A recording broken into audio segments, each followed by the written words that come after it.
తాకట్లో ఉన్న బంగారాన్ని విడిపించి ఆ రోజున మార్కెట్ ధర కట్టి మిగిలిన డబ్బును మీకు అందిస్తుంది కొమ్మూరి గోల్డ్.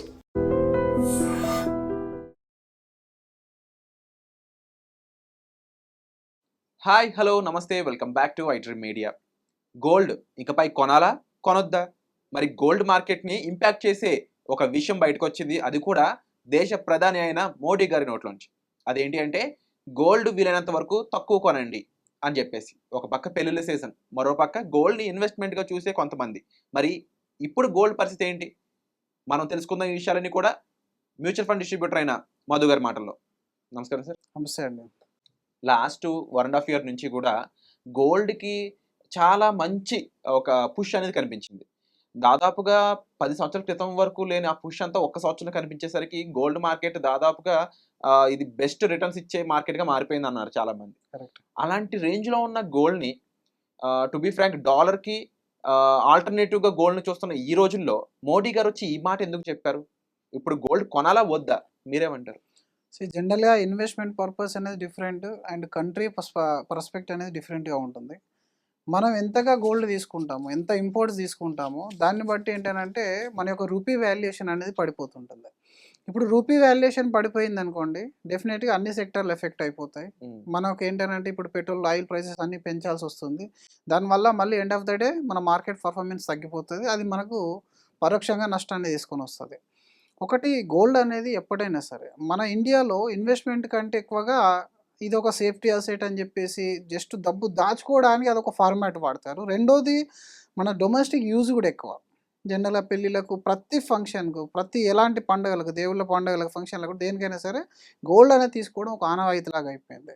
దానివల్ల ఏమైంది, కన్జంప్షన్ అనేది ఓవర్ అయిపోయింది. నిల్వలు ఎక్కువ అయిపోయినాయి. మనం లాస్ట్ వీడియోలో మాట్లాడుకున్నట్టుగా కొన్ని కంట్రీ ఓవరాల్‌గా లేనిది మన స్టేట్‌లో ఉంది. ఒక్కొక్క స్టేట్‌లో ఉంది. అంత నిల్వలు ఉన్నప్పుడు ఏంటనంటే ఇంపోర్ట్ అనేది ఇంకా రాను పెరుగుతూ ఉన్న కొద్దీ యూఎస్ డాలర్ అప్రిషియేట్ అయిపోతుంది. ఇండియా రూపీ వీక్ అయిపోతుంది. వీక్ అయినప్పుడు ఏంటిది, కంట్రీ అనేది దాన్ని భరించలేదు. ఏదో టైం తర్వాత మనం మిగతా దాన్ని ఎఫెక్ట్ చూపిస్తుంది అది. ఫర్ ఎగ్జాంపుల్ మీకు ఆయిల్ పైన చూపించినట్టు ఈ గోల్డ్ అనేది ప్రైమ్ మినిస్టరే మనకు కొనొద్దు అని చెప్తున్నాడు అంటే దాని అర్థం ఏంటంటే మెయిన్ రీజన్ ఇది. లాంగ్ టర్మ్‌లో మనం సెల్ఫ్ డిపెండెంట్ అయిపోవాలి. ఒక రకంగా మనం ఒకప్పుడు ఉప్పు సత్యాగ్రహం ఎప్పుడు ఎలాగైతే చేశామో ఇప్పుడు ఇది కూడా అలాంటిదనమాట. పరోక్షంగా మన కంట్రీని మనం కాపాడుకోవడం. ఇలా కాపాడుకున్నప్పుడు మరి ఇన్వెస్టర్ యొక్క పరిస్థితి ఏంటి అనంటే, ఎవరైతే లాస్ట్ 1 year, 2 year రిటర్న్ చూసి ఇప్పుడున్న అన్ని రకాల ఇన్వెస్ట్మెంట్స్‌లో గోల్డ్ అనేది సేఫ్ కమ్ హైలీ రిటర్న్ ఇచ్చే ప్రొడక్ట్ అని భావిస్తారో వాళ్ళు మాత్రం దాన్ని ఆ విధంగా చూడకూడదు. కొన్ని సంవత్సరాల వరకు.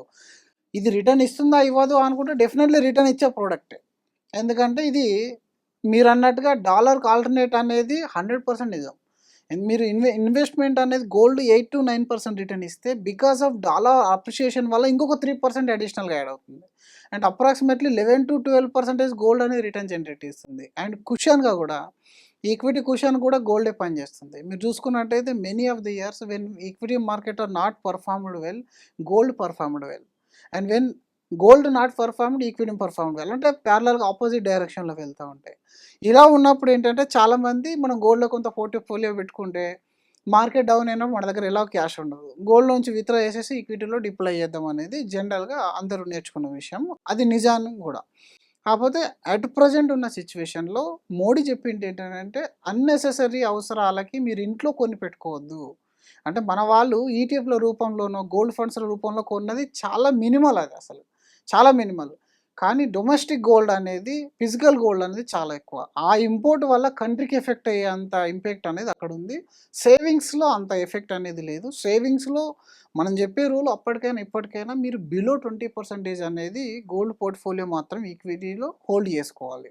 అంతే తప్ప మీరు హైగా మరి ఇప్పుడు లాస్ట్ ఇయర్ 90%, 100% రిటర్న్ చూసాం కదా! మీరు దాన్ని 15 ఇయర్స్ యావరేజ్ చూసుకున్న, 14 ఇయర్స్ యావరేజ్ చూసుకున్న అన్ని వాల్యుయేషన్ పెరిగిపోయినాయి. ఎందుకంటే మనం ఇయర్ టు ఇయర్ చూస్తున్నాం కాబట్టి. దాన్ని మళ్ళగా రిపీట్ అయిపోతుందని చెప్పేసి ఎప్పుడు అనుకోవద్దు. అది ఒక మూవ్‌మెంట్ వచ్చేసింది. బికాస్ ఆఫ్ బ్యాంక్స్ వల్ల ఆ మూవ్‌మెంట్ అనేది పెరిగిపోయింది. ఆ మూవ్‌మెంట్‌లో మీరు ఆల్రెడీ కొనిపెట్టుకుంటే you are already lucky enough. అంతేగాని సేమ్ రిటర్న్ ఎక్స్‌పెక్ట్ చేస్తే అది రాదు.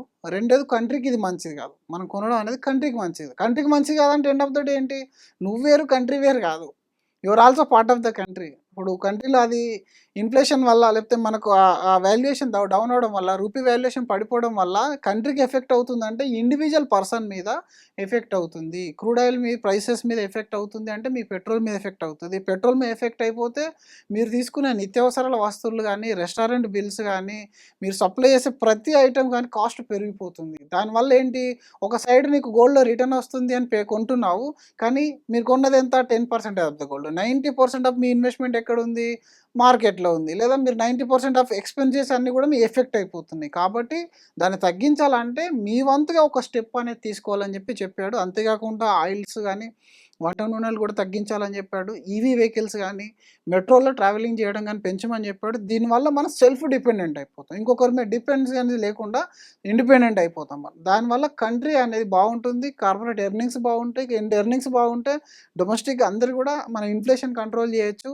అన్ని విధాల కంట్రీ అనేది స్టాండర్డ్గా ఉంటుంది. దానికోసం అని చెప్పేసి ఆ గోల్డ్ని కొనొద్దు అని చెప్పడం అనేది జరిగింది. ఇన్వెస్ట్మెంట్ పర్స్పెక్టివ్లో మాత్రం 10-15% వరకు హోల్డ్ చేయండి. అంతకంటే ఎక్కువ ఉంటే సెల్ చేసుకోండి, లేదా మీరు ఇంకా కొత్తగా కొనొద్దు. అప్పటి వరకు మాత్రం ఉంచుకోండి. Gold is a stable asset. Gold is a stable asset.